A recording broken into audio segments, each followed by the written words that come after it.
Pocket English Podcast from your pocket. Welcome back to your Pocket English lesson. Did you know that 30% of interviewers decide if they like you before you even sit down in the chair? Picture this. You shake hands in the lobby. Then you have to walk 40 seconds down a long, silent hallway to the office. Just footsteps. I used to hate this moment. I remember my first big interview in Chicago.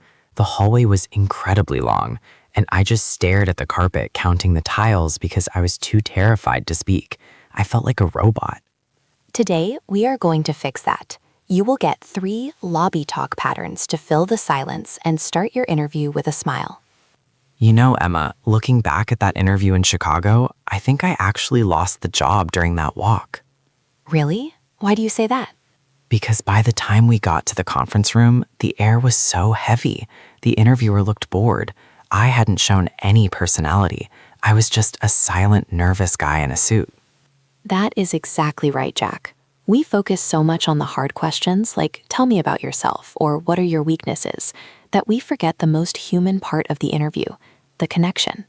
It is the likability factor, right? People want to hire people they actually like. Exactly.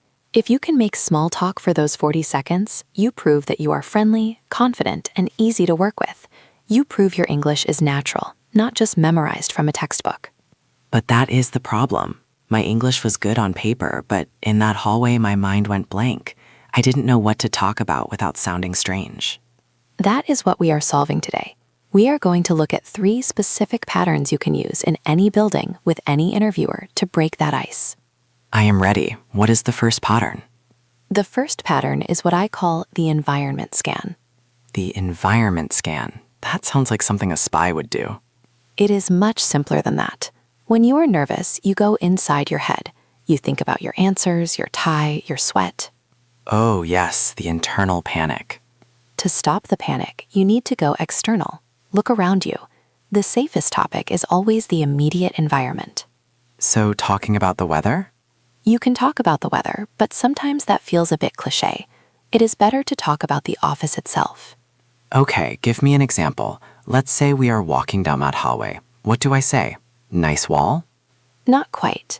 You want to use the vocabulary of space and location. Here is a great word for you. Spacious. Spacious. S-P-A-C-I-O-U-S. What exactly does that mean in an office context? It means there is a lot of room. It feels open and big, not cramped. It is a very positive compliment for a company. I see. So I could say, this office is very spacious. Yes, that works. Or you can talk about the location. Here is another key phrase, centrally located. Meaning it's in the middle of the city? Exactly. Easy to get to. So Jack, imagine we are walking. I'm the interviewer. I am leading you down the hall. Silence is starting. Go. Wow, this office is really spacious. It must be nice to work here. Perfect. See how easy that was? You broke the silence with a compliment. And now I, as the interviewer, have to answer you. I might say, yes, we moved here last year. And boom, we are having a conversation. Exactly. You are no longer the nervous candidate. You are just 2 people talking about a building. Okay, I like spacious. What else can I look for? Look for the vibe or the energy. If it is loud and busy, you can use the word buzzing. Buzzing? Like a bee? Yes, but for an office, it means energetic. Lots of activity. The office has a great buzzing atmosphere. I love that. It makes me sound like I appreciate hard work. It does. But Jack, simply making a statement is only step 1. If you want to really master small talk, you need the secret weapon of English conversation. Please tell me the secret weapon. It is called the tag question. Ah, tag questions. I remember learning these in school. It is when you add a little question to the end of a sentence, right? Yes, but most learners use them wrong. They use them to ask for information. In small talk, we use them to build agreement. Can you show us the difference? Sure. If I really don't know the answer, my voice goes up at the end. You are from London, aren't you? I am asking because I don't know. Okay, you are from London, aren't you? Up at the end. But in lobby talk, we are just trying to get them to agree with us to build a connection, so our voice goes down at the end. Down, like a statement. Exactly. Listen to this. It's a beautiful building, isn't it? I hear it. Your voice dropped on isn't it? Try it, Jack. Say the traffic is terrible today, but turn it into a tag question with a falling tone. The traffic is terrible today, isn't it? Perfect. That falling tone tells the interviewer, I think this and I know you think this too. We are on the same team. That is subtle, but I can see how powerful it is. It forces them to say yes. And when they say yes, they feel a tiny psychological connection to you. Okay, I want everyone listening to try this. It feels strange if you have never done it. Good idea. I am going to give you a sentence. I want you to repeat it with the tag question at the end. Remember, let your voice fall down. The sentence is, it is surprisingly quiet in here. Ready? Listen and repeat. It is surprisingly quiet in here, isn't it? One more time. It is surprisingly quiet in here, isn't it? Excellent. Let's try one more. The sentence is, the location is great. Listen and repeat. The location is great, isn't it? Very good. That little downward melody makes you sound so much more fluent. Before we move to the next pattern, Emma, I have a question. What if they ask me something first? That happens a lot. Usually right when they meet you in the lobby, they will ask the standard question, did you have any trouble finding us? Oh, I get this one all the time. Did you have any trouble finding us? And what do you usually answer? I usually just say no. And then Silence again. that is the trap. No is a conversation killer. This is the perfect moment to use your lobby talk. So how should I answer? You answer the question, but then you pivot to your commute. Commute. That is the travel from home to work, right? Yes, your journey. So if they ask, did you have any trouble finding us? You say, no, not at all. The directions were clear. And then you add, my commute was actually very easy today. Ah, I see. You are giving them extra information to talk about. Exactly. Or you can use the tag question here. No, I found it easily. The office is very centrally located, isn't it? Smooth. You take their question and turn it back into a compliment about their company. Listeners, if you want more of these simple tricks that make you sound advanced without studying grammar books for hours, you should make sure you are subscribed to the channel. We make these lessons specifically for those small moments that textbooks ignore. Yes, hit that subscribe button so you don't miss the next one. We have a great episode coming up on how to handle phone interviews too. Okay, we have the environment scan and the tag question. There is one more scary moment in the hallway. I think I know what it is. It is the offer. The offer. Can I get you some water or coffee? This one stresses me out. If I say yes, am I being difficult? If I say no, am I being rude? It is a classic dilemma. What do you think, Jack?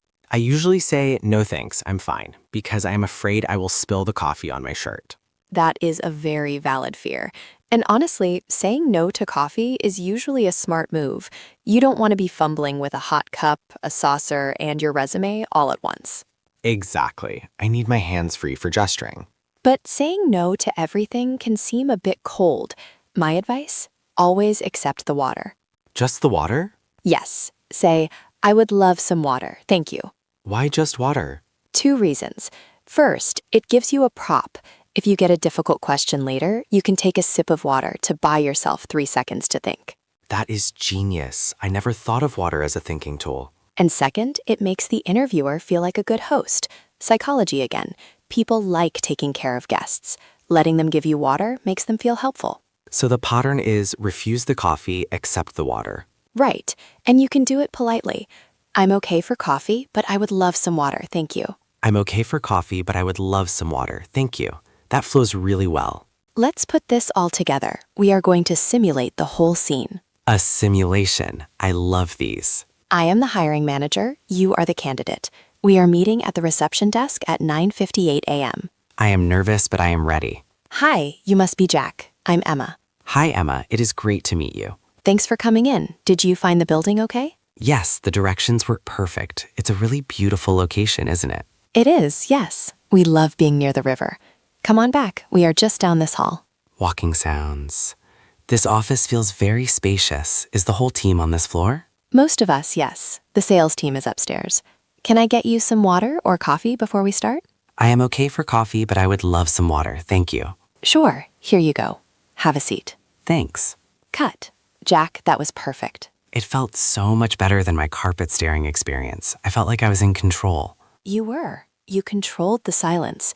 You used the tag question. It's a beautiful location, isn't it? Which made me agree with you.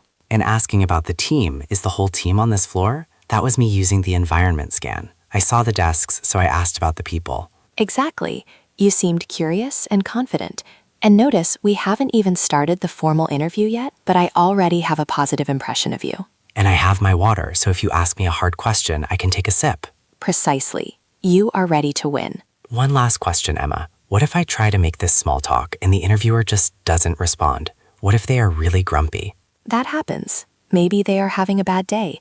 If you say, the traffic is terrible, isn't it? And they just grunt, don't panic. Do I keep talking? No, do not force it. If you try one tag question and they don't bite, just smile and be comfortable with the silence. You made the effort. That counts. That is good advice. Don't be annoying, just be open. Right. The goal isn't to chatter for 10 minutes. It's to show you are a human being who can connect. I feel so much better about that hallway walk now. It's not a test, it's just an opportunity. It is your warm-up. And if you get the warm-up right, the rest of the interview feels much easier. So for everyone listening, here's your challenge for today. We practiced the tag question. It is, isn't it? We want you to use it in the comments. Tell us about your commute, your journey to work or school. Is it long? Is it short? Is it tiring? But write it as a tag question. For example, my commute is very long, isn't it?